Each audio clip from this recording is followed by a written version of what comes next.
simetría, ¿verdad? Simetría física. Y bueno, pues vamos a darle la bienvenida al doctor Cristian Alejandro Ávila Sánchez, que también vamos a dar primero el aplauso, ¿verdad? Para que se anime el profe, porque viene hasta corriendo, ¿verdad? Ya para que se relaje. Y bueno, pues el doctor Cristian Ávila, él, bueno, es bien humilde, dice maestro, ¿no? El maestro en ciencias Cristian Ávila. Él también es compañero, es egresado de aquí de la ESCOM. Él estudió aquí también la ingeniería en sistemas computacionales y bueno, salió tan animado que después estudió su maestría en el Centro de Investigación en Computación y posteriormente se fue a la Universidad de Leeds a estudiar también sus estudios doctorales en la parte de cómputo cuántico, según yo, en la parte de física y cómputo cuántico. Y bueno, pues ahora pues lo vamos a tener el día de hoy pues impartiendo una conferencia precisamente en Máscara contra Cabellera contra la doctora Sandra Díaz al respecto de criptografía versus cómputo cuántico, ¿no? Entonces, bueno, pues les doy la palabra al maestro Cristian y pues bienvenido, gracias. Bueno, buenas tardes a todos, bienvenidos a esta plática o a esta charla sobre cómputo cuántico. Tenía en mente otra presentación, bueno, me siento también porque la profesora también se sentar. Otra plática sobre simetrías, pero con la plática que tuvo la profesora Sandra en la mañana sobre criptografía y hubo algunas dudas o inquietudes de los alcances que puede tener computación cuántica para romper códigos criptográficos. Entonces, me di a la libertad de poner dos presentaciones. Entonces, una con la temática original, que son simetrías, pero una más también de cómputo cuántico, porque a lo mejor iba a estar muy desfasada por ahí. Y bueno, procurando que se termine en tiempo, creo que tengo como 40 minutos. Esta primera diapositiva va dedicada al grupo de computación cuántica, que por aquí veo algunos integrantes, Melanie, Adrián, Luis, y otros estudiantes que en algún momento también cursaron, Elías, Caro, Ray, ¿qué más por ahí me falta? Israel, Katia, y otros más, Gaby también, Héctor, estuvo David y Anaid. Bueno, pues toda esta plática es dedicada para ustedes. Y bueno, para ustedes que también están aquí presentes. Entonces,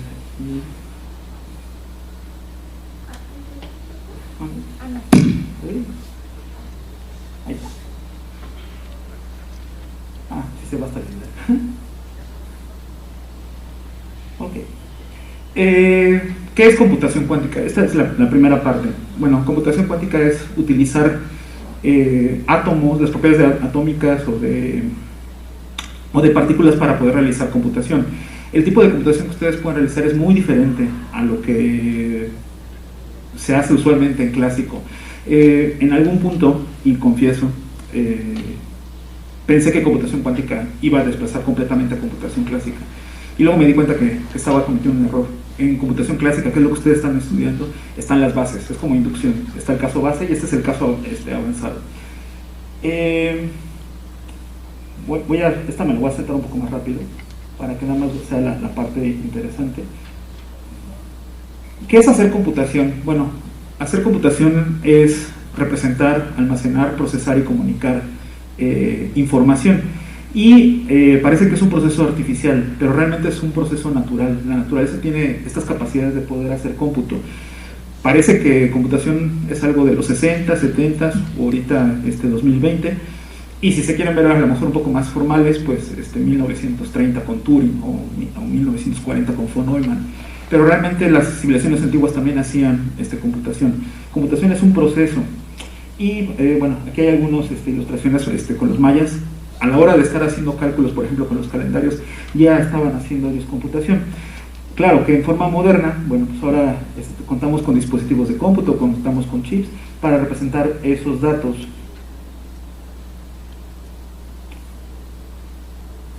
La información tiene una naturaleza física.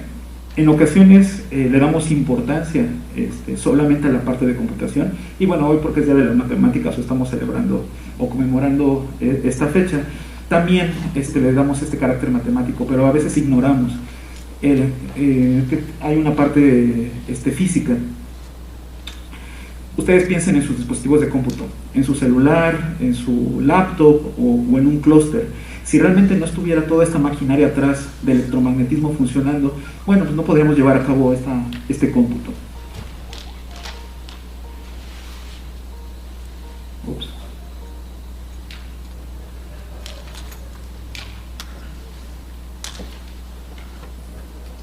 Ok. En física existen dos cantidades con las cuales ustedes pueden obtener cualquier otra cantidad física. Uno es entropía y lo otro es la acción. Entropía mide todas las posibles configuraciones, o es una medida de las posibles configuraciones que puede tener un sistema. Si ustedes tienen a lo mejor una pelota, por ejemplo, o un objeto que ustedes lo lanzan, bueno, el análisis puede ser simple. Aplican leyes de Newton, por ejemplo, y pueden describir ese comportamiento. Pero en la naturaleza no nada más hay una, ya llegaron otros compañeros ahí, Elías y Fer, bienvenidos. No solamente tenemos una entidad, sino que tenemos varias partículas, y entonces es mucho más complicado analizar ese sistema físico. Esta entropía corresponde también a la cantidad de información que tiene un sistema físico. Cuando ustedes quieren medir cuántos bits, por ejemplo, tiene una memoria, utilizan esta misma expresión. Al principio parecía que era solamente una coincidencia, pero ahorita se ha explorado más, y con esta medida de entropía, que mide el grado de desorden de un sistema, también ustedes pueden contabilizar cuántos bits puede tener una memoria. La otra es la acción, que de hecho ese es el tema de la plática. La acción, esa es una cantidad que usualmente no se ve en los primeros cursos de física, bueno, hasta la experiencia que he tenido, sino cuando ya avanzan un poco más. A lo mejor ustedes acuerdan que la energía es una cantidad conservada. La conservación precisamente proviene de simetrías. Ustedes suman la energía cinética y la energía potencial. Creo que usted tiene un apuntador al otro lado. Aquí. Esta K es la energía cinética, esta U es la energía potencial. Cuando ustedes la suman, les da en total la energía total que tiene el sistema. Eso se le denomina en física el hamiltoniano, pero no sé si ustedes han tenido la curiosidad de restarlas. Cuando la restan, tienen esta cantidad L, que se denomina lagrangiano, y a partir de este lagrangiano lo pueden integrar con respecto al tiempo, y les da esta cantidad S, que se denomina acción. La naturaleza es eficiente. Cuando ustedes hacen algoritmos o programas, usualmente quieren que tome poco tiempo hacer ese cómputo, especialmente cuando los problemas son complicados. Para los que están cursando algoritmos, a lo mejor han escuchado de los problemas NP. Esos problemas requieren de soluciones eficientes, y la naturaleza parece que está resolviendo estos problemas NP. ¿Cómo lo resuelve? Bueno, pues este sistema de partículas, por ejemplo, lo pueden modelar como si fuera un grafo, y ese grafo pues, es como también a la vez como si fuera un circuito. La naturaleza lo que hace es minimizar esta cantidad que se denomina acción. Cuando ustedes la minimizan y hacen una serie de cálculos, omito los cálculos para que esto no se vuelva tedioso, llegan a esta ecuación que se denomina la ecuación de Euler-Lagrange. Euler-Lagrange es una ecuación que generaliza las ecuaciones de Newton. Aquí ustedes están familiarizados con F igual a ma, y esta a lo mejor esta ecuación no les dirá mucho, pero realmente Newton la pueden obtener de esta ecuación que se denomina de Euler-Lagrange. Este segundo término corresponde precisamente al de la fuerza, y el primer término corresponde al término de masa por aceleración. Esta ecuación es mucho más general porque la pueden llevar a otros contextos, no solamente a un contexto clásico, pueden llevarlo a un contexto cuántico, un contexto relativista, inclusive, que es la segunda parte de la plática, a un nivel de campos. Entonces, este es un crash course en computación cuántica. Actualmente, computación cuántica fue planteada por Richard Feynman en los 80s, en el 81, 83 por ahí, y él lo que estaba pensando es hacer simulaciones de sistemas físicos, pero un sistema clásico se comporta muy diferente de un sistema cuántico. Hizo un modelo basados en espines y esa idea se ha llevado a la práctica, se ha implementado en los 80s, 90s, 2000, 2010, 2020 y actualmente esa implementación aquí está, se han implementado estos modelos de cómputo cuántico. En la actualidad, ahora una computadora cuántica luce así. Esto es lo más similar. Hay la computadora cuántica de IBM que está usando átomos fríos y superconductores. Este es un laberinto de haces de luz con espejos, con divisores, y cuando ustedes disparan un láser pasa por todo este laberinto y el resultado llegará a algún detector. Aquí está haciendo computación. Es más, de hecho ahorita con el láser que tengo aquí, son fotones que se están enviando, y cuando atraviesa el aire o la atmósfera, también está atravesando este laberinto. Es la misma idea. Bueno, pero en este caso es un poco más controlado. También se han usado con átomos de berilio, con iones, con grafeno. Este es un fulereno, un carbono 60, con diferentes configuraciones energéticas de átomos de hidrógeno, etc. Vamos a lo que sigue. ¿Okay? Hasta abajo, ¿qué es lo que hay? Hay 4 principios principalmente en mecánica cuántica. Una es que las partículas no tienen un comportamiento exclusivamente ondulatorio o exclusivamente corpuscular, sino que tienen un combinado, es un híbrido. Y ese híbrido, precisamente, especialmente cuando se comporta como onda, aquí está, tiene estas propiedades de superposición e interferencia. Vamos a ver. Estoy buscando una fuente de luz, pero que sea notorio. Yo creo que sí puedo jugar con... No, aquí no está tan claro. Sí, hasta atrás. Si ven esta fuente de luz, la parte más cercana al foco está oscuro, y luego hay como un gradiente de sombras. A lo mejor esperaría, como está el foco, pues aquí también estuviera iluminado. Este fenómeno precisamente es este fenómeno de interferencia. De hecho, algunos piensan que para ver fenómenos cuánticos necesitan aparatos súper sofisticados o experimentos súper costosos. Realmente no, uno puede ver efectos cuánticos en la misma naturaleza en la que nos encontramos. Estas ondas se comportan, se le denomina evolución unitaria, se comporta de forma determinista, y hay una ecuación para modelar ese comportamiento. De hecho es la ecuación de Schrödinger, y también se puede obtener de esta ecuación de Euler-Lagrange. Y aquí me estoy saltando uno. El otro es reducción de estado. El sistema cuántico está en una superposición de varios estados y colapsa alguno de estos de forma aleatoria. Entonces seguimos aquí. Aquí se ilustra un poquito más, pero aquí ya vamos a empezar a introducir matemáticas, que de hecho es la idea de la plática de hoy. Ustedes tienen, para representar el estado de una partícula, se utiliza, esta se llama notación Braque de Dirac. Tenemos un sistema en el estado phi o psi, y a la hora de ir atravesando a través de varios procesos, puede encontrarse, por ejemplo, aquí en el estado A, en el estado B, en el estado C, en el estado D. Estos estados A, B, C y D tienen su propia energía, y eso corresponde precisamente a las soluciones de esta ecuación, que es la ecuación de Schrödinger. Estos estados energéticos forman una base. Para los que han estudiado o están estudiando álgebra lineal, un espacio n-dimensional se forma precisamente de n vectores que son ortogonales, y bueno, lo pueden normalizar, etcétera.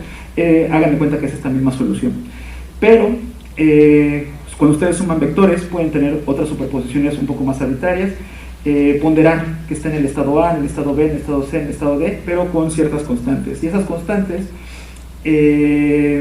para que tengan esta característica ondulatoria, son números complejos. Entonces también ahí los invito, para los que están estudiando matemáticas avanzadas y luego dicen, no, los números complejos no sirven. De hecho, la naturaleza incorpora estos números. Ustedes pueden formar, se le denominan amplitudes, que es el producto interno vectorial el producto interno entre este estado inicial y el estado final, y eso les da un exponencial, y ustedes pueden ver aquí precisamente el número imaginario, esta S y un H barra. H barra es la constante de Planck, tiene como del orden de 10 a la menos 34, es súper pequeñita, y tienen este S. Esta S precisamente es la acción que hablaba hace unas láminas. Esta S la pueden expresar como un producto de X por P. X es la posición, P es el momentum, menos la energía por el tiempo, esta de T. Y esta XP y esta de T tiene unidades de acción. Aquí ya está la simetría codificada, que de hecho era la idea de la plática. Cuando ustedes trasladan algo en el espacio, lo que se conserva es el momentum, y este producto precisamente forma esta acción. Otra es, a lo mejor dejan pasar el tiempo y lo que se conserva es la energía, que es esta parte que está de este lado. Este número complejo, pues lo pueden representar polarmente, tendrá un radio o una magnitud, y también podrá tener un ángulo con respecto a la parte real. El eje X es la parte real, la parte Y es la parte imaginaria. Esto, a la hora de estar girando, corresponde a una onda, y esa onda son coeficientes que están multiplicando cada uno de estos estados. Hagan de cuenta que ustedes están haciendo un cómputo, y puede ser a lo mejor un dado, y cuando lanzan el dado puede tener en el aire 1, 2, 3, 4, 5, 6, pero a la hora de caer, pues nada más uno ve 5 o 3 o 2, pero eso es de forma probabilista, que es el siguiente punto. Hay una reducción de estado, y esa reducción de estado es precisamente la amplitud de ese número complejo. Otro principio que también está asociado al fenómeno cuántico es el principio de incertidumbre. Estos productos, precisamente entre la diferencia entre el momentum y la diferencia de la posición, está acotado, tiene un límite inferior, eso es H barra medios. Si lo normalizan puede volverse inclusive el medio, y también la diferencia de energías multiplicado por la diferencia de tiempos, pues también está acotado. Ahora sí, con eso pueden empezar a hacer cómputo. No voy a entrar ya más tan así a detalle. ¿En qué se implementa este cómputo? Una es un modelo que se denomina oscilador armónico. Un oscilador armónico es algo que nada más está oscilando, o un péndulo, pero en este caso lo que está oscilando son los niveles energéticos. Cuando ustedes cuantizan esto, pueden tener una escalera de diferentes niveles energéticos, el nivel más bajo y niveles mucho más altos. El primer nivel, el 0, se le denomina estado basal, y el primer nivel se le denomina estado excitado. Con esto pueden codificar ceros y unos, ya pueden hacer cómputo ahí. Pero en cuántica pueden hacer superposición de estados, que eso no pueden hacer en cómputo clásico. En cómputo clásico solamente tienen 0 o tienen 1 de forma exclusiva. Aquí tenemos una superposición. Otro sistema que se puede utilizar para hacer superposiciones de estados son espines. Las partículas tienen un giro intrínseco, por llamarlo de alguna forma, el momentum angular intrínseco de la partícula. Particularmente, valga la redundancia, hay dos tipos de partículas según el spin. El spin es una cantidad que está cuantizada en múltiplos enteros. Cuando tienen 1, 2, 3 niveles de giro, eso se denominan bosones. Cuando tienen niveles intermedios, 1 medio, 3 medios, 5 medios, se les denominan fermiones.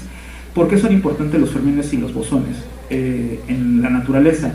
Los fermiones constituyen materia y los bosones transportan fuerzas. Los electrones, que son los que utilizamos en electrónica, son fermiones. ¿Qué característica tienen los fermiones? Dos fermiones no pueden estar en el mismo estado a la vez, entonces eso les da una cierta separación. Y los bosones transmiten fuerzas. Ejemplos de bosones: las partículas de la luz, son denominadas fotones. Con eso pueden tomar dos estados de estas partículas, estados de giro, y pueden formar precisamente estas superposiciones. Estas superposiciones se denominan bits cuánticos. Sigo. Esta lo puedo pasar un poco más rápido también. Cuando quieren hacer cómputo, pues ya tienen sus bits cuánticos. Hay que representarlos.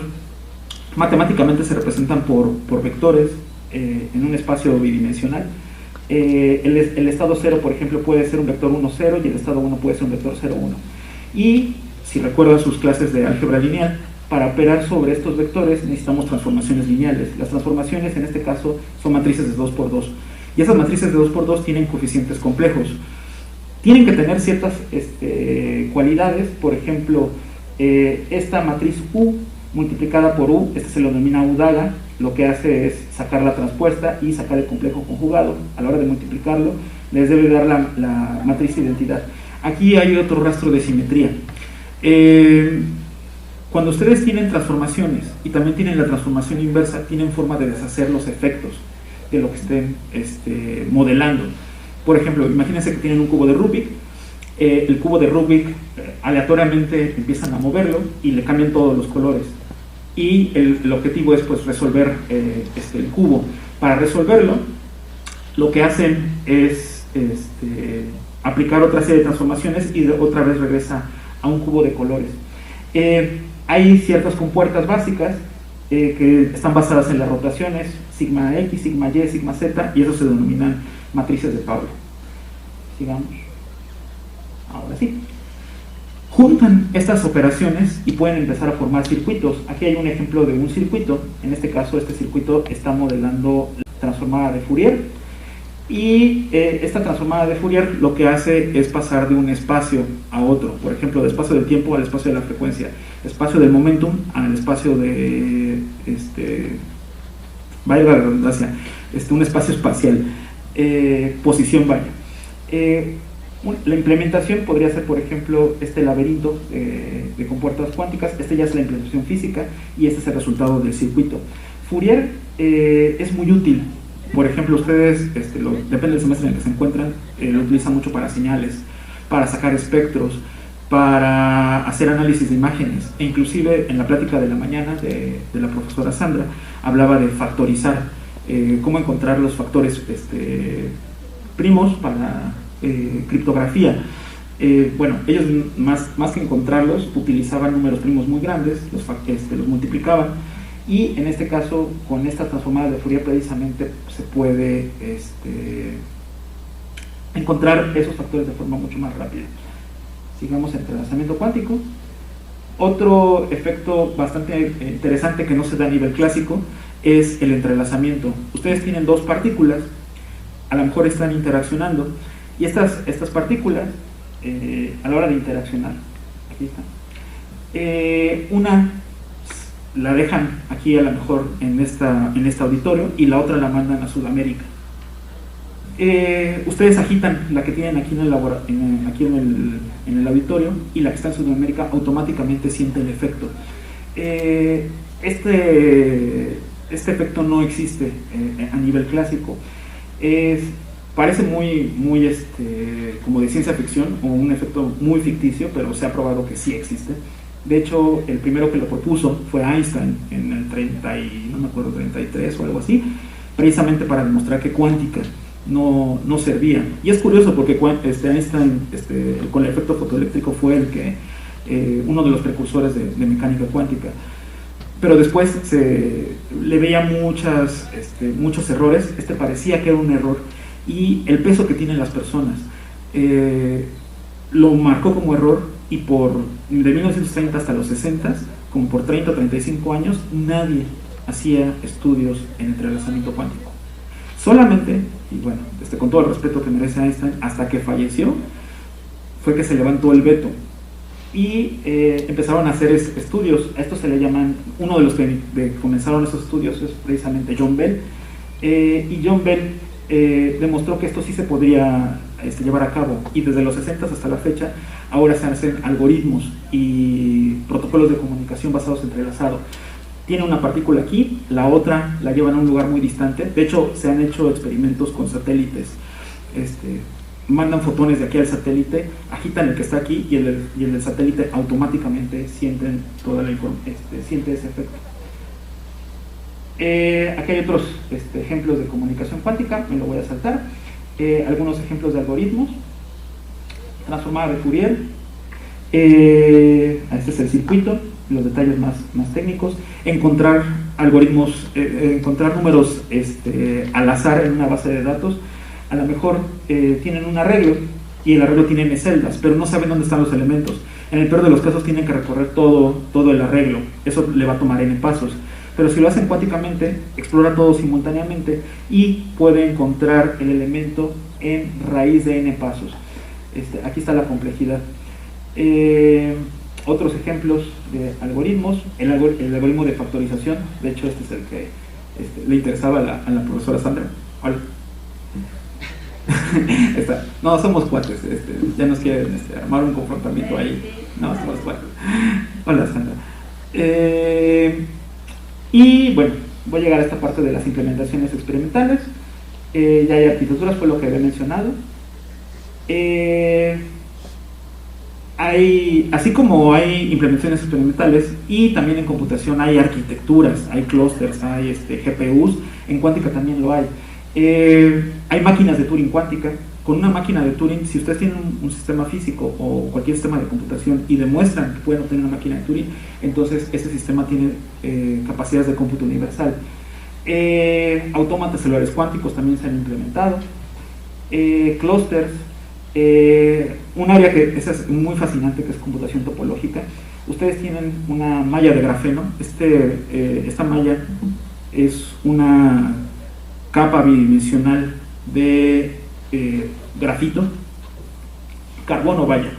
Le cortan una lámina y los carbonos tienen este arreglo hexagonal.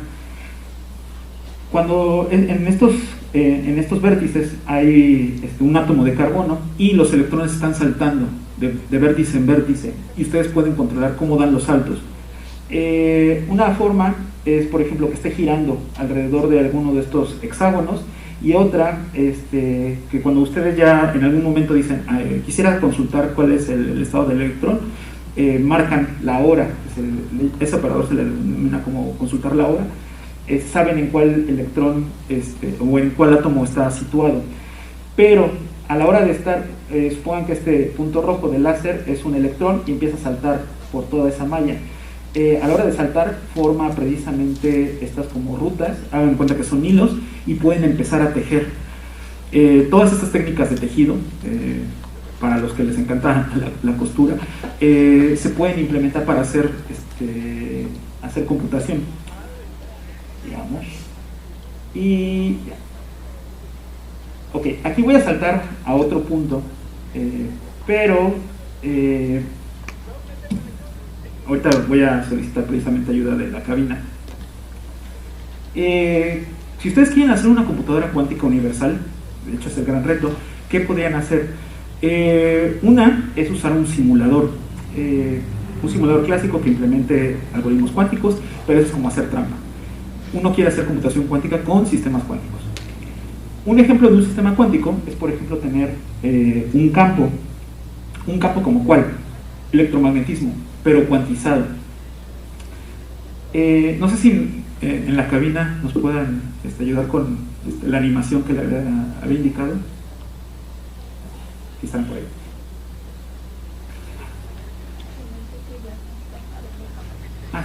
Sí. La animación, por favor. Sí, sí.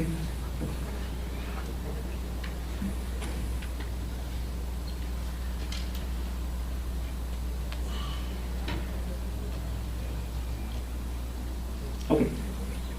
Esta animación es una animación de un vacío cuántico. Cuando ustedes escuchan la palabra vacío, o inclusive el conjunto vacío, es un conjunto que no tiene elementos. Lo denotan por cero, por un phi o alguna letra, pero es algo que no tiene nada. En el universo cuántico, todas estas discrepancias son fluctuaciones, y esas fluctuaciones siempre están presentes. El vacío cuántico hasta abajo no está vacío y se ve más o menos así. Está todo el tiempo fluctuando y el producto de esas fluctuaciones eventualmente emergen partículas. Y de hecho eso redefine lo que es tener una partícula. Cuando ustedes piensan en una partícula, a lo mejor piensan en un punto, o en una canica, o en una pelota.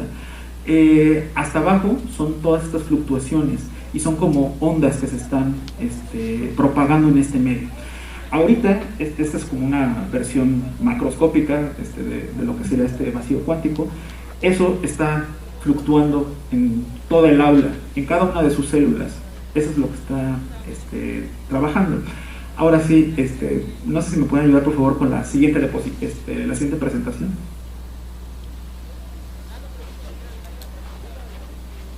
¿Cómo analiza uno este vacío cuántico? Y de hecho, esta sí era la plática que estaba planeada.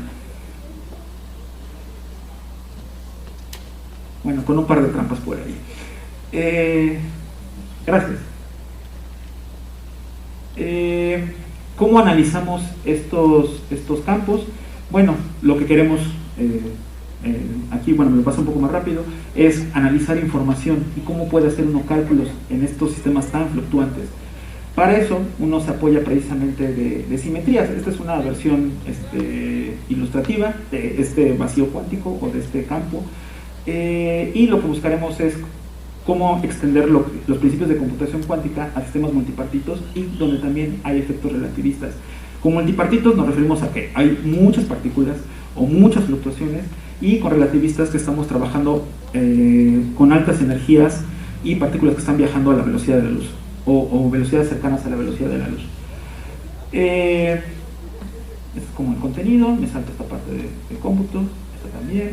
Ahora sí, imagínense que tienen este campo, una analogía hasta donde alcance la aproximación clásica. Pueden pensar en agua o en el sonido o en la propia luz. Lo que uno tiene que hacer para analizarlo, como están fluctuando y están oscilando, existe un modelo que es bastante conocido en física, que es el oscilador cuántico. Esta letra H, que es la energía total, tiene un término que corresponde a la energía potencial y otro que es a la energía cinética. Este es el movimiento y esta es prácticamente la interacción. Hay que hacer un salto. La energía que ustedes o que trabajamos usualmente en nivel clásico, hay que transformarla en un operador, y ese operador cobra una forma bien curiosa. Es una derivada con respecto del tiempo, y el momentum es una derivada. Este es el operador Nabla, que tiene derivadas parciales con respecto a x, y z. Lo que está diciendo aquí está codificando precisamente esta asociación. Cuando ustedes evolucionan en tiempo, eso le corresponde una cantidad, una energía conservada. Y cuando ustedes se mueven en espacio, lo que se conserva es momentum. En cuántica toman estos operadores. Pero aparte, necesitamos energía relativista. Esta energía relativista, a lo mejor ustedes lo ubican, la famosa ecuación de Einstein, E igual a mc cuadrada, es correcta, pero eso es cuando el sistema está en reposo. Si se está moviendo, pues tiene un momentum y también adquiere este término. Lo que uno hace es sustituir estos operadores en esta ecuación que es relativista y conectarlo con el oscilador cuántico, pero no con uno, sino con varios. Cuando ustedes cuantizan eso, les da precisamente esos niveles de fluctuación, y pueden aproximar el campo como si fuera una latiz de elementos conectados o una malla, y esa malla está conectada precisamente por resortes, si ustedes quieren pensarlo así, y tiene efectos elásticos. Los resortes pues tienen cierta flexibilidad y permiten oscilaciones, pero también hay una constante de resorte que vuelve a regresar al sistema en su posición. El efecto es que todo este campo empieza a vibrar, y esto nada más es con fines de que ustedes vean cómo luce. No voy a entrar en detalle, pero el campo, a la hora de cuantizarlo, tiene esta forma. Es una superposición de todos estos osciladores armónicos. Van a una posición X, a un momento T, y este operador empieza a actuar en esa zona. Sigamos. A la hora de interactuar en esa zona, me faltó uno, perdón. Este oscilador va a provocar que surjan excitaciones de ese campo. Las partículas, la versión moderna de ahora, que es una partícula, es una excitación de un campo, emerge precisamente de esas oscilaciones. Otra vez pueden pensar en agua, y si ustedes lanzan a lo mejor una piedra y empiezan a salir gotas, esas gotas las pueden considerar como si fueran partículas, pero Esta ecuación que ustedes ven aquí, esta ecuación relativista, es una ecuación cuadrática, quiere decir que tiene dos soluciones. La solución positiva se considera como partículas con energía positiva, eso es una partícula convencional, pero pueden tener soluciones de energía negativa, eso les corresponde a antipartículas, y hay simetrías aquí detrás. Cuando ustedes excitan a este campo, produce una partícula, pero a la vez aniquila una antipartícula, y viceversa. Si están creando antipartículas, aniquila, para que haya una conservación de estos elementos, aniquila una de ellas. Entonces, el campo, cuando lo expresan en términos de estos osciladores, hay un término que produce partículas y otro que aniquila antipartículas. Aquí, nada más igual con propósitos ilustrativos, cómo lucen las ecuaciones. Este campo se denomina de Klein-Gordon. El campo es un campo escalar, quiere decir que no tiene spin, no tiene carga. Bueno, hay una versión con carga, hay una corrección. Este campo de Dirac, bueno, corresponde a fermiones, de spin medio, y el lagrangiano con el cual podemos calcular la acción tiene esta forma. Y a la hora de hacer el análisis sobre ese lagrangiano, uno puede obtener soluciones de ese campo, puede obtener ecuaciones de movimiento, que esa es la que sigue, o dos. Las soluciones están aquí, pero uno antes. ¿Cómo obtiene uno estas soluciones? Vuelvo a retomar una de las diapositivas de la presentación que mostré al inicio. Los sistemas físicos siguen un principio que se denomina de mínima acción. Busca siempre que estos productos de energía con tiempo o momentum con espacio se mantengan en los niveles más bajos. A la hora de mantener esos niveles más bajos, pues es la trayectoria que usualmente vemos a nivel clásico, pero a nivel cuántico, que explora varios estados, resulta que en lugar de solamente tener una trayectoria, tiene uno múltiples trayectorias. Hay un experimento en cuántica, que es el de la doble rendija, que ilustra muy bien todas estas propiedades cuánticas. A nivel relativista o a nivel de campos se generaliza. ¿Cómo pueden ustedes analizar un sistema cuántico? Imagínense que estamos aquí en la habitación y aparentemente pues, no hay nada entre ustedes y yo. Uno va a decir, bueno, sí hay aire, ¿no? Y hay otras moléculas, pero aparentemente hay un vacío. Imagínense que ponen una cantidad infinita de paredes, entonces es un bloque de concreto, por ejemplo. Pero si a ustedes a esa cantidad infinita de paredes le hacen una cantidad infinita de agujeros, entonces no tienen ya ningún obstáculo. Pero hay un truco ahí. Están las paredes todas, pero también no están. Es muy cuántico, es muy zen. Y luciría algo como esto. A veces hay vías por las cuales pueden pasar las partículas y a veces no lo hay. Y hay superposición de que pase y no pase al mismo tiempo. Cuando ustedes hacen este análisis, modelan esta acción y calculan las integrales, pueden precisamente modelar amplitudes de ocurrencia de que pasen por ciertas rutas. Inclusive pueden modelar una amplitud del vacío, que era precisamente la animación que mostré hace unos momentos. Pueden modelar cómo se comporta este campo utilizando el lagrangiano asociado, y en el límite, cuando todos estos agujeros y agujeros y paredes, ustedes pueden reproducir al campo en sí y les da precisamente esta expresión. Esta expresión corresponde a la parte cinética y corresponde a la parte potencial. Podemos retomar la ecuación de Lagrange que mostré en la otra presentación y, como les mencionaba, generaliza Newton, pero ahora en lugar de tener posiciones podemos generalizarla a campos y podemos obtener ecuaciones de movimiento de esos campos. Lo que mencionaba, cuando ustedes se mueven en tiempo conservan energía, cuando se mueven en espacio conservan momentum, pero no son las únicas simetrías posibles. Cuando ustedes rotan objetos, lo que se conservaría es el momentum angular, y pueden tener rotaciones en espacio-tiempo, se le denominan impulsos y tienen una generalización precisamente de spines. pero en este caso son espines con tiempo y con espacio, una cosa bastante extraña. Analizan y lo meten en las ecuaciones de Euler-Lagrange y pueden obtener una ecuación que se llama la ecuación de Nether.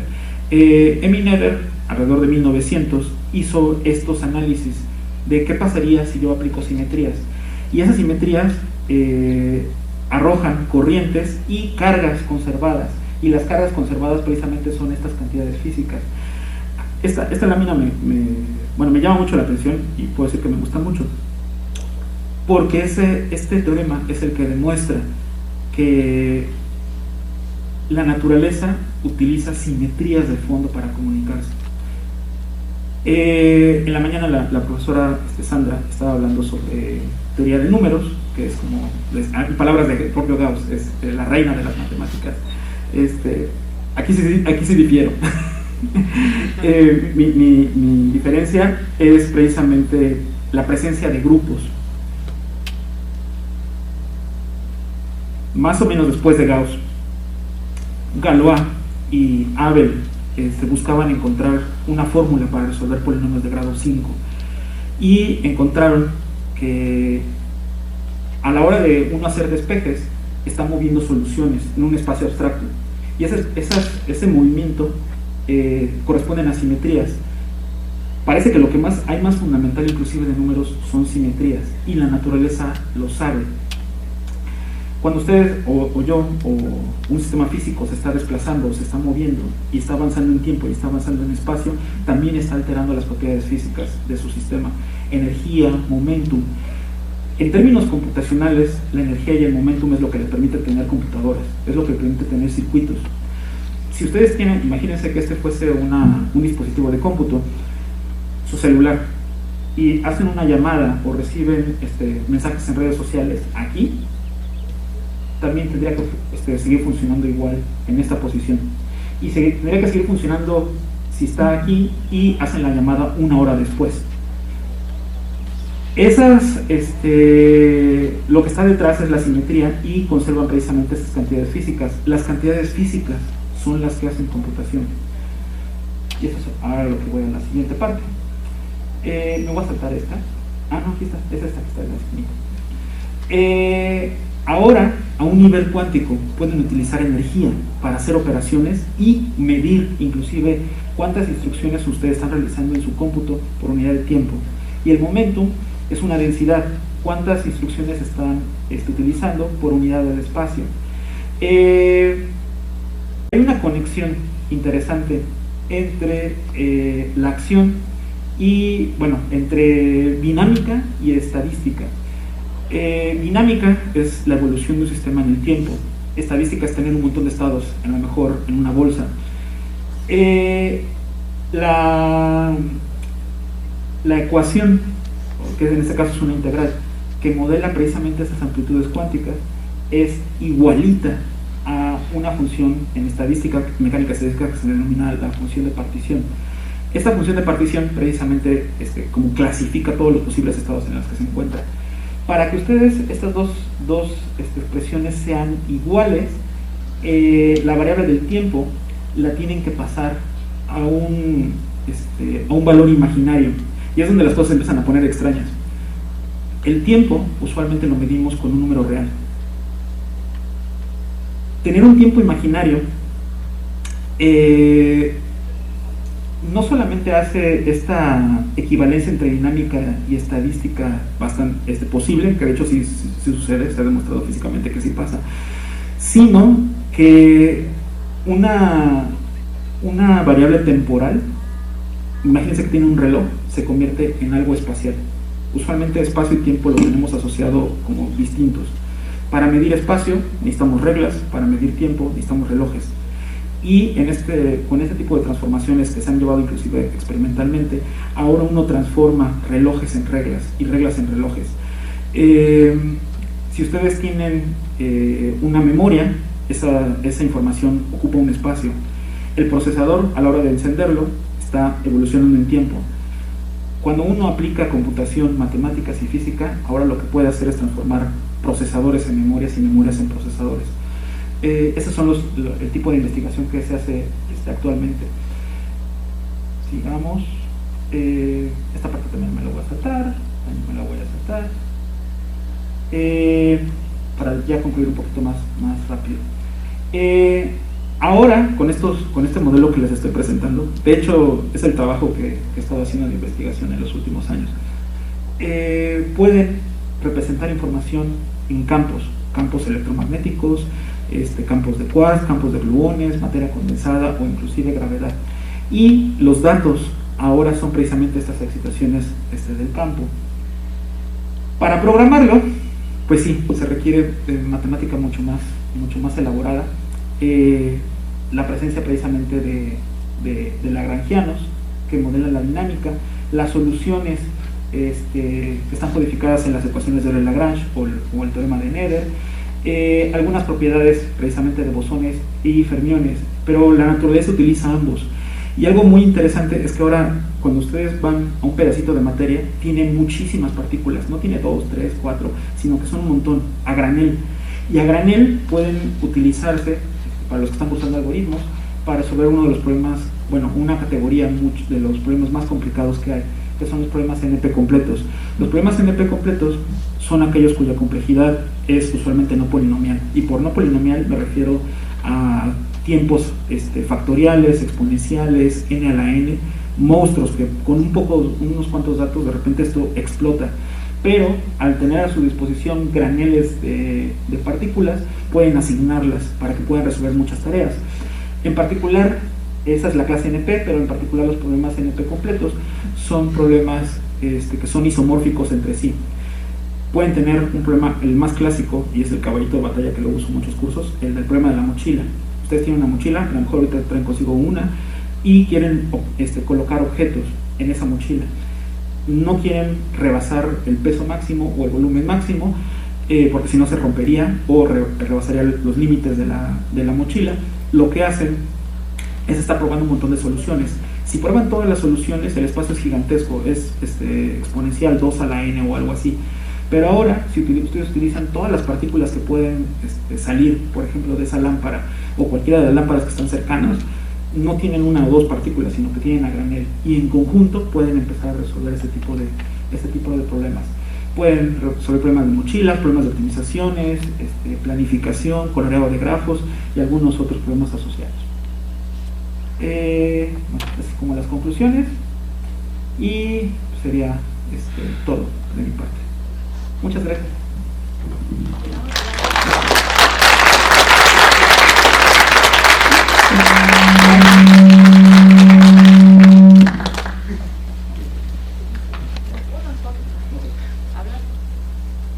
Hablando de cuántica, ¿verdad? Como que hay interferencia. Pues muchas gracias al maestro Cristian. Y bueno, pues vimos como todo un siglo de mecánica cuántica en una hora, ¿no? Entonces, bueno, no sé, vamos a abrir una sesión, a lo mejor si alguien tiene alguna pregunta, alguna inquietud, sobre todo sobre estos temas, ¿no? Que son de mecánica cuántica y de simetrías. No sé si alguien tiene algún comentario, alguna pregunta. Al maestro Abel. Más que preguntas o comentarios, este fenómeno del entrelazamiento cuántico ha tenido también fuertes impactos en la telemetría. Por ejemplo, bueno, el doctor debe estar más puesto que yo, evidentemente, ¿no? Si mal no me acuerdo, se logró demostrar que hay propagación de señales que pueden rebasar incluso la velocidad de la luz. Y ahí, bueno, estos autores que desarrollaron ese trabajo mostraron que ahí Mozart era más rápido que la luz. Ah, okay. No sé si me escucharon.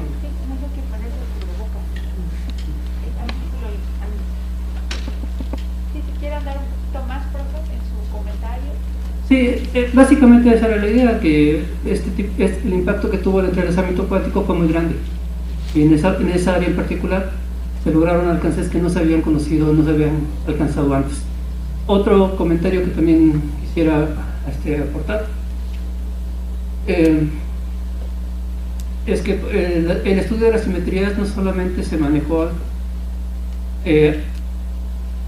a nivel del teorema de Nether, sino que se han generado simetrías que no satisfacen el teorema de Nether, en su totalidad, pero sin embargo también pueden generar muchas estructuras físicas. También es otra línea de trabajo que se está trabajando.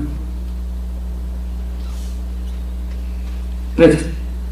Gracias, profesora. A ver, Muchas gracias, maestro. ¿puedo hacer comentarios? Sí. Adelante. Sí, tiene razón el profesor. A ver, esa interacción es instantánea, pero a la hora de corroborarlo está una superposición y hay que hacer la medición, y la medición es clásica y la parte clásica sigue obedeciendo relatividad. Entonces la comunicación clásica sí es menor a la velocidad de luz, o bueno, creo que estos eran controlados en un medio particular. okay. Sí, no recuerdo exactamente las condiciones, pero sí estaban confinados a un medio muy particular. Dentro de ese medio sí se lograba invertir la velocidad de la luz y la señal. Podría ser, digo, uno que ya está tan acostumbrado a hacer estas cosas, aparecen muchos efectos y fenómenos extraños que uno aplica algunos principios físicos por ahí y puede tener efectos que parecían contraintuitivos. Entonces no lo descartaría. Y el otro comentaba sí, hay estructuras físicas que pueden emerger del rompimiento de simetrías. De hecho, la palabra es symmetry breaking. Superconductores o ¿cómo se llama? Adquisición de masa, usualmente hay una simetría y se rompe. Para ustedes, si se preguntan a qué significa romper una simetría, imagínense que tiene una montaña y en la montaña le ponen una canica. Con una ligera fluctuación, la canica puede rodar en una ladera de la montaña, pero donde cae, pues dará un resultado distinto. Eso es romper la simetría. Y cuando tenemos cosas estructuradas, objetos en la naturaleza, muchas veces provienen precisamente por rompimiento de simetría. ¿Sí? Gracias, profesor.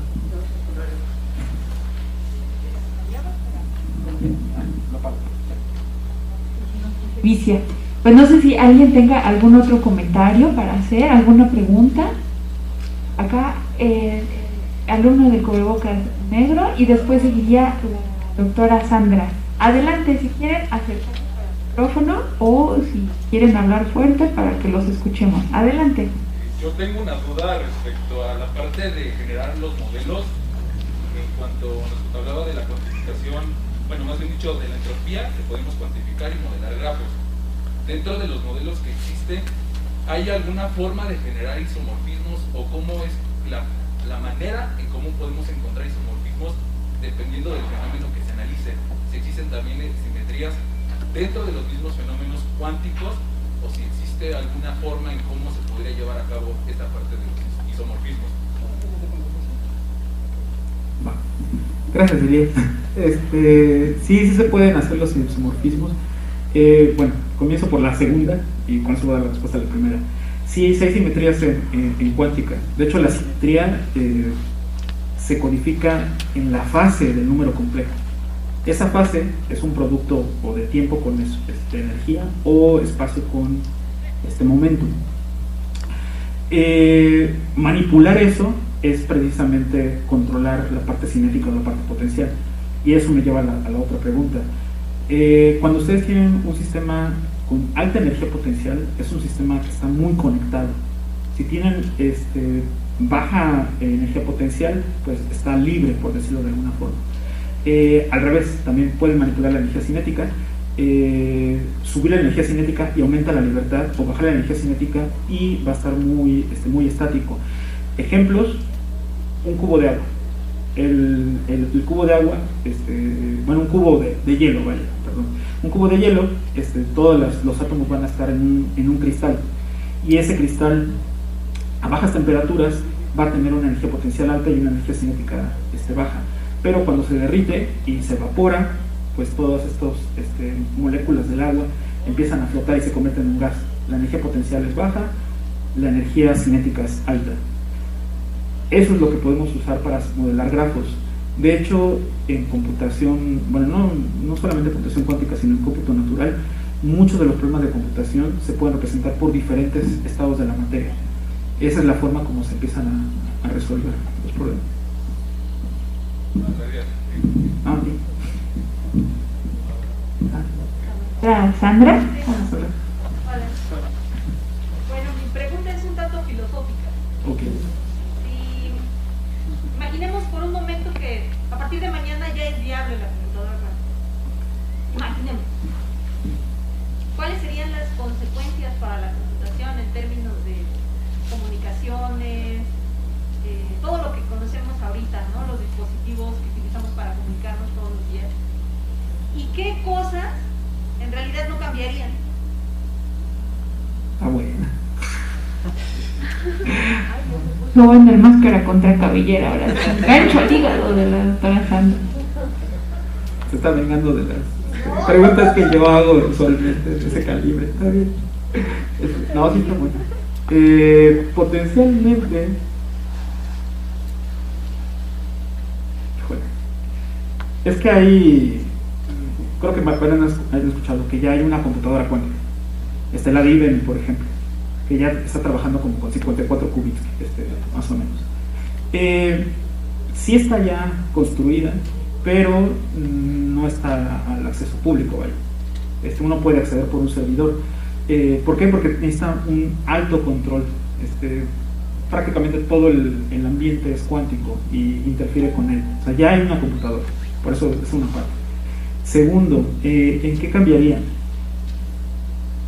Cuando uno hace cómputo cuántico, explorar varios estados a la vez acelera cálculos. Entonces parece que nada más es una cuestión de aceleramiento. Pero algo que puede hacer, que no hace clásico, está en oráculos. Y en computación clásica, uno de los problemas es que puede haber problemas no computables. Y cuando el problema no es computable, no hay algoritmo para resolverlo. Cuando uno quiere resolver problemas no computables, en lugar de tener algo determinista, lee el tarot y consulta el horóscopo, es decir, consulta unos oráculos. Cuántica tiene oráculos integrados. Entonces, algo que puede hacer es resolver problemas no computables, que eso es distinto a computación clásica. Y quisiera extender un poquito más la respuesta. Eso es cuando tiene uno cuántica. Cuando tiene relatividad, es otra capa de posibles cómputos que pueden obtener.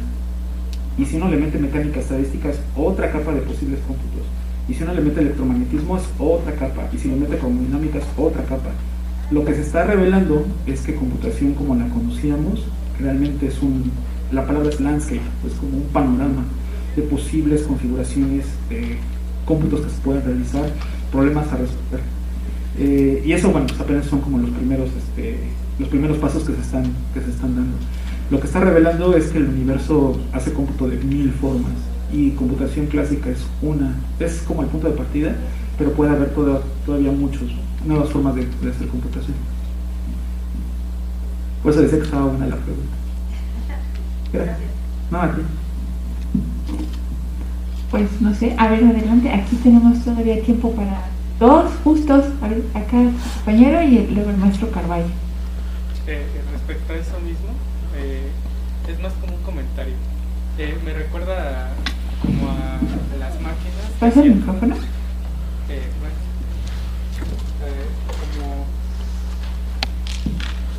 A las máquinas que hacían analógicas, pues también son computadoras.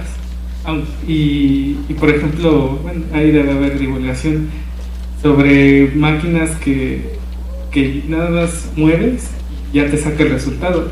No hay pasos, no hay cálculos explícitos, nada más te arroja. Entonces yo creo que también eso es computación, ¿no? Con cuántica es computación y es como usted dice, ¿no? El oráculo. Deme la respuesta, yo te hago la pregunta y ya está. No sé ni cuáles son los pasos clásicos deterministas, pero yo creo que esto es como otra introducción a los tipos distintos de computación, ¿no? Gracias. Sí. De hecho, hacer cómputo cuántico es un híbrido. Usualmente uno se centra en la parte discreta, en los bits, pero también está involucrada toda la parte de variable compleja que está operando atrás y modela la parte ondulatoria. Uno evoluciona el sistema, lo que tú mencionabas, y al final pues uno encuentra el resultado. En el sentido clásico parece que es una máquina de pasos, pero en el sentido cuántico todas estas interferencias y superposiciones se cancelan destructivamente, es interferencia destructiva, o también se refuerzan, y es por eso que el cómputo no está tan claro como qué paso sigue, pero sí, es una buena analogía. Gracias. Carballo, con su comentario o su pregunta ya terminamos la presentación. Sí, gracias. Bueno, gracias. Es sobre la situación del evento, es decir, se supone que en este momento estamos aquí presentes porque a la gente que está en este momento le interesa cómo las matemáticas aportan o el ingeniero requiere de la matemática para entender, como en este caso lo acaba de plantear el doctor, esas simetrías de la naturaleza. Y yo siempre a mis estudiantes les digo que el ingeniero tiene doble compromiso: saber matemáticas, saber física, para convertirla en tecnología y poder vender esa tecnología a otros países y a lo mejor tener un mejor nivel de vida para nuestro pueblo, ¿no? Si los ingenieros crean tecnología propia. Entonces, aquí mi comentario va en el sentido de que, bueno, ok, por lo que vemos, espero que no sea por la pandemia tal vez, pero hay poca gente, y supongo que la gente que está aquí es porque es la que le interesa cómo las matemáticas son importantes en su carrera. Porque si hubiera más interés, entonces a lo mejor estaría atiborrado de estudiantes queriendo ver la importancia de la matemática. Y mi comentario va en el sentido de que muchos de los términos técnicos que utilizó el doctor tal vez no los están entendiendo los estudiantes, porque aquí en la escuela nunca han llevado ni siquiera una introducción a física moderna, pues menos mecánica cuántica, que inclusive para los físicos es uno de los cursos más pesados que se llevan, por ejemplo, aquí en la escuela de física y matemáticas. Entonces, mi comentario va en el sentido de qué tan importante es que en los planes de estudio, porque luego muchas veces nosotros estamos metidos en eso, pues se den cuenta de que se requieren cursos. Profe, si se puede hacer tantito para acá, porque creo que se dice con la bocina, más. De que se implementen los cursos como más los cursos adecuados, ¿no? Para ustedes, los ingenieros, en sistemas. La escuela solamente tiene un curso de física. Entonces, pues tal vez sea importante que se retome esto con las autoridades, con los especialistas en cuanto a los estudios, los planes de estudio que se llevan que se realizan cada cierto tiempo, ¿no? La reestructuración de los planes de estudio, etcétera. Pues a lo mejor sea importante que los propios estudiantes se den cuenta que necesitamos más cursos de física, quizá. Y pues vaya, tratar de hacer que los chicos pues no le rehuyan tanto a las matemáticas, ¿no? Porque bueno, exámenes y pácatela, es un reprobadero tremendo. Entonces uno se pregunta, pues, ¿qué está pasando? ¿No hay mucho interés o está haciendo uno muy mal su trabajo, etcétera? Pero a lo que voy fundamentalmente es a eso. ¿Qué tan importante debe de ser ya en este momento que, por ejemplo, ustedes, los estudiantes, comenzaran a tomar cursos quizás más amplios de otras áreas de la física? Yo no estoy hablando quizá de mecánica cuántica, tal vez una introducción a física moderna donde se establecen muchos de estos primeros conceptos, ¿no? En ese sentido iba mi comentario, pues, porque se supone que este evento es para tratar de realzar la importancia que tienen las matemáticas en la ingeniería. Porque finalmente a las matemáticas no les interesa que sean aplicadas. A un matemático no le interesa que tengan aplicaciones sus teoremas. La matemática pura por sí misma se desarrolla porque es matemática. Que los ingenieros, los biólogos, los economistas, etcétera, los administradores, los médicos, requieran de las matemáticas, pues es porque la naturaleza así es, ¿no? Pero la matemática por sí sola no requiere como que de las otras áreas, siempre son las otras áreas las que requieren de las matemáticas. Entonces, en ese sentido va mi comentario, que veamos qué tan importante pudiera ser que en nuestros planes de estudio se tratara de implementar mayor número de este tipo de cursos por las necesidades actuales que se están dando, ¿no? Más adelante, tal vez cuando se lleve a cabo ya el desarrollo de la computadora cuántica, a lo mejor ustedes sí requieran de ese tipo de conocimientos, ¿no? Y si no los hay, pues sí, como que sería importante para que el ESCOM siga manteniendo el nivel que se supone siempre ha mantenido. Eso es. Gracias. Muchas gracias, maestro Carvalho. Muchas gracias, maestro. Y bueno, pues con el maestro Carvalho concluimos las participaciones. Y bueno, me voy a permitir entregarle al maestro... le va a la réplica. Híjole, ya se puso bueno el máscara contra cabellera. A ver. No, de hecho ahorita hay muchos profesores que respeto de la escuela del profesor Carvalho, uno de ellos, Sandra, y bueno, la profesora Claudia. No, más bien es reforzar, y me uno a la petición del profesor Carvalho. Sí, que haya más cursos como de cuántica o de teoría de grupos, por ejemplo, para subir el nivel. Opinión personal, y va más o menos en la línea del profesor Carvalho, y sí lo voy a usar así tal cual. Yo en lo particular estoy cansado de ver bases de datos y páginas de internet. Es lo más trivial que pueden hacer, y la escuela está produciendo a granel páginas de internet y bases de datos. Si realmente quieren hacer